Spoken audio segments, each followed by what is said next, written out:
Air ফাইবারের video নিয়ে চলে এসেছি লেক টাউনে। এই যে কাস্টমারের বাড়ির ছাদে ছোট একটা ছাদের উপরে আমরা কাজ করছি এয়ার ফাইবারের। এই যে আউটডোর আর এই যে রাউটার। আর এই যে শুভঙ্করদা বিগত 4 ঘন্টা ধরে এখানে বসে আছে। প্রবলেম হচ্ছে গিয়ে কাস্টমারের প্রথমে অ্যাক্টিভেশন সব হয়ে গেছে, পাসওয়ার্ড সমস্ত কিছু কাস্টমারের কাছে চলে এসছে, কিন্তু অ্যাক্টিভেশনের পরে কাস্টমারের 5Gটা এখানে মানে ধরছে আবার ছেড়ে দিচ্ছে, 5G ধরছে আর ছেড়ে দিচ্ছে। এবার কি প্রবলেম হচ্ছে সেটাই বুঝতে পারছে না, যে কারণে ওনার ঘরে যে তারটা আমরা ওয়্যারিং করেছিলাম, এই তারটা ওয়্যারিং করে ওনার ঘরে পুরো ঢুকিয়ে কমপ্লিট হয়ে গেছে। কিন্তু আমাদের কাজ যেহেতু 5Gটা ছেড়ে দিচ্ছে বলে বারবার করে আবার কিন্তু নতুন করে আমরা ল্যান্ড কেবিল লাগিয়ে আবার চেকিং চলছে। তারপরেও দেখতে পাচ্ছি ওডিসিবি নীল হয়ে যাচ্ছে, মানে 5Gটা ধরছে না।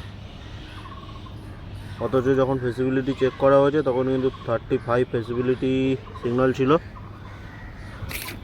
এবার শেষ পর্যন্ত কি হয় দেখা যাক। আর এটা কিন্তু যেহেতু পুরোপুরি 5G সিগন্যালের উপর ডিপেন্ড করে, তা যে সমস্ত কাস্টমারের এরিয়ায় 5G সিগন্যাল নেই তাদের বাড়িতে কিন্তু এয়ার ফাইবার, জিও বা এয়ারটেল কোনো কিছু ইনস্টল করতে পারবেন না। আমাদের কানেকশানটা এখানে হবে না।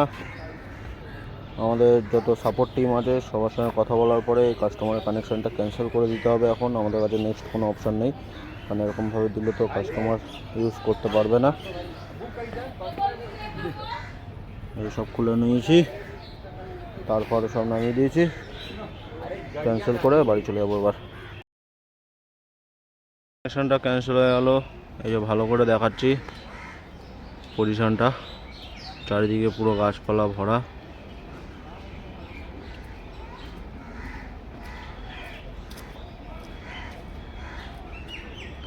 এই কারণেই কিন্তু 5G সিগন্যালটা এখানে আসছে না।